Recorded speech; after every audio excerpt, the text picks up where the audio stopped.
Hello guys, hello Pisces. Welcome dito sa aking channel, Kapalaran 888. Welcome guys.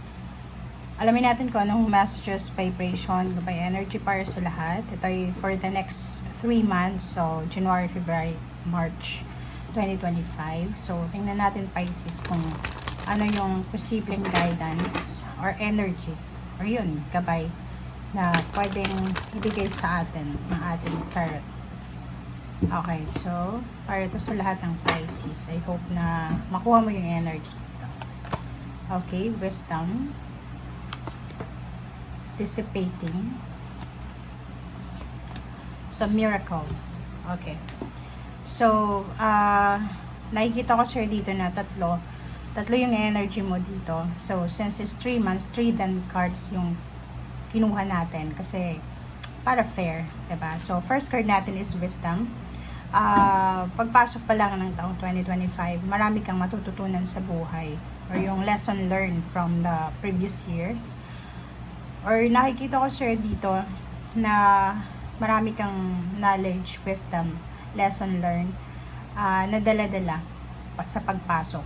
January pa lang, sobrang marami ka ng alam, okay? Or marami kang lesson learn na dala-dala na pwede mong magamit sa upcoming year. Okay? Dissipating. Nakikita ko sure dito na merong iba sa inyo, medyo may edad na siguro, senior citizen na Pisces na medyo ano kayo, siguro nalulungkot yung iba sa inyo kasi siguro yung mga anak nyo hindi kayo masyadong kinakausap ganito. So, may konting regrets. Okay? Siguro parang naiisip mo kung nasa ganyan ka ng estado ng buhay, yung medyo may edad na, nasa 60 years old above or 50 years old above. Mag-isa ka na lang siguro sa buhay or may mga anak ka pero wala silang effort na ginagawa para puntahan ka, bisitahin ka, kumustahin ka. So nakikita ko na feeling mo mag-isa ka lang sa mundo. Okay? And dito sinasabi, within the 3 months, isang milagro, Pisces, ang posibleng darating sa'yo. It's miracle. So, pag sinabing milagro, unexpected siya. So, from January until March of 2025, expect miracle. Okay? Isang milagro, isang hindi inaasahang pangyayari. In a positive to kasi milagro siya eh. So, parang meron kang hindi in-expect or parang taliwas sa expectation mo or feeling mo hindi na to mangyayari, feeling mo hindi na to ibibigay sa'yo ng universe, but luckily, miraculously, ibibigay siya sa'yo. Okay? Okay.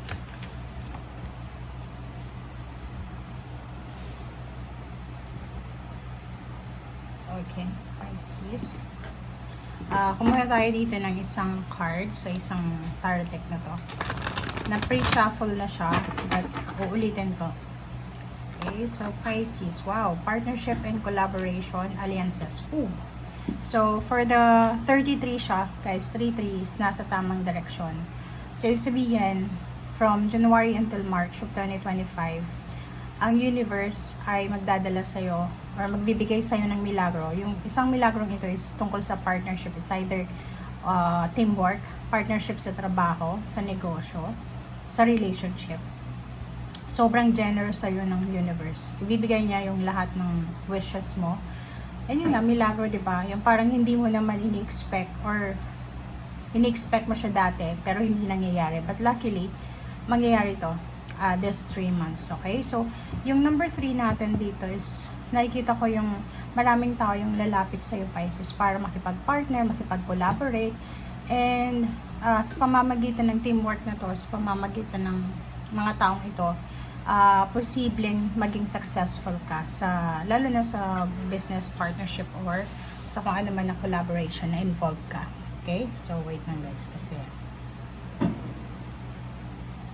So, you're super lucky kasi bibigay sa'yo ng universe yung milagro na to within the next 3 months. Kung may mga completion, may mga hindi natapos sa 2024, it's either plano, travel, pagpapatayo ng bahay, financial, emotional, nakikita ko share dito na ipupursue mo talaga siya this year. And nakikita ko rin sir yung celebration. So, since you're Pisces, pwedeng March ang celebration mo. So, nakikita ko na magsa-celebrate ka ng sobra-sobra. Bonggang-bongga. Okay? And yun, may sa-celebrate ka kasi posibleng may wedding anniversary, may kakasal, may engagement, may mag-open ng business. Kasi yung sinasabi sir dito na yung business na gusto mo or partnership na bubuksan mo ay sobrang successful siya. Okay, so Ace of Water. So within 3 months, nakikita ko yung emotion dito. Okay, napaka-positive, napaka-harmonious yung relationship mo the first 3 months of the year. And gracious, practical, capable. Queen of Earth is freedom. So, nakikita ko sir dito, financially, wala kang masyadong concern sa pera. So, pwedeng sinasabi sir dito na pagdating ng January hanggang March, sobrang stable, secure yung usapin financial sa'yo. So, ibig sabihin, mapoprovide mo yung mga needs mo once, even the ones capable ka, okay? Kasi makikita mo dito capable. Nakikita ko sir yung parang financially financially balance, and nakikita natin yung pagiging independent mo, okay? May independence ka na mararanasan or mararamdaman in terms of money, okay? So yun, so tingnan mo for the next 3 months, may mahahawakan ka. Ikaw ay magiging King of Earth, King of Pentacles. Magiging sobrang prosperous ka. Hindi it exaggerating ha, but nakikita ko sir dito, sobrang kang magiging prosperous, abundant, and successful. Bakit? Kasi sobrang kang workaholic. And etong prosperity and success na to na makukuha mo within the next 3 months, hindi siya galing sa dahil swerte ka or dahil nanalo ka sa loto. Hindi. Ito ay pinagpaguran mo. Ito ay sinakripisyo mo. Okay? Ginawa mo yung best mo para makuha ito. Okay? So, yun. 8 of Water. Nakikita ko yung, diba? Kung makikita mo dito, prosperity, abundance, fulfillment, empowerment. Pag sinabing empowerment, empowered ka. Magagawa mo yung lahat ng gusto mo.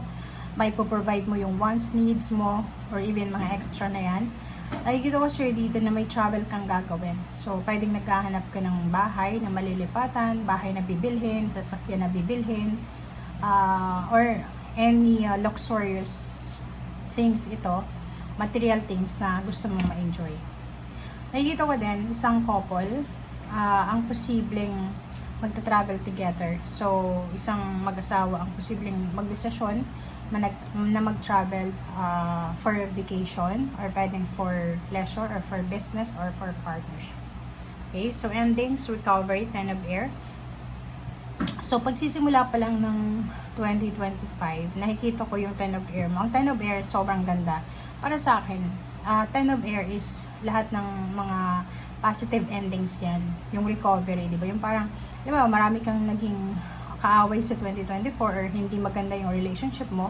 Pagdating ng 2025, magiging sobrang stable, secured, positive yung relationship mo. Makaka-recover ka and freedom. So, makaka-recover ka from any emotional burdens, any emotional pain, losses, heartaches, or anything. Okay? So, dito din, merong 9 of Water. Okay? So, yung 9 of Water na to is wishes, dreams, and happiness. So, yung 9 of Water na yan, it's a manifestation of your emotional wish or wishes. So, ibig sabihin, sinasabi dyan ng barahan na may meron kang minamanifest emotionally, or yung kapamilya mo siguro, meron silang minamanifest emotionally na posibleng mapufulfill nila. Okay? So, pwedeng involved ka, or pwedeng involved yung family mo. But nakikita ko sure dito, within the next 3 months, sobra kang magiging masaya, sobra kang magiging satisfied and contented. Dahil nga, yung mga wishes mo, yung mga pinagpipray mo, siguro yung wini-wish mo for this Christmas, ay posibleng na ma-manifest mo siya. Okay? Na magdadala sa'yo and the rest ng family ng recovery, financial recovery, emotional recovery, lahat, makaka-recover kayo. Okay? Okay. Next card natin is Awakening. Oh, 'di ba? So, nakikita ko sure dito na this time, the first 3 months of the year is sobrang ganda kasi balance siya. So, may pagkakataon kang makapag-rest, makapagpahinga, makapag-focus sa kung ano yung kailangan bigyan ng focus sa sarili mo.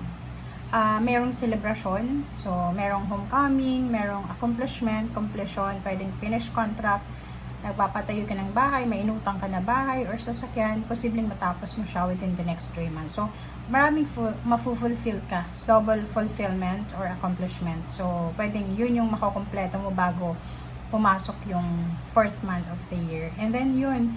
And the Empress, celebration, celebratory energy, creation, it's a message or announcement of wedding, announcement of baby, ano pa ba, birthday, binyag, kasal, panganganak.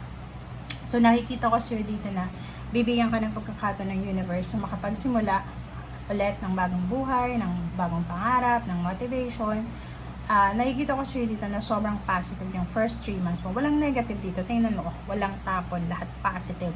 Accomplishment, fulfillment, empowerment, positivity, prosperity, abundance, success, pera. Okay? Wishes, dreams, happiness, endings, and recovery, freedom, diba? Accomplishment, celebration, abundance, double abundance. So, sobrang ganda. Okay? So, thank you guys for watching. Ito ay para sa lahat ng Pisces. I hope na nakuha mo yung energy. Bye!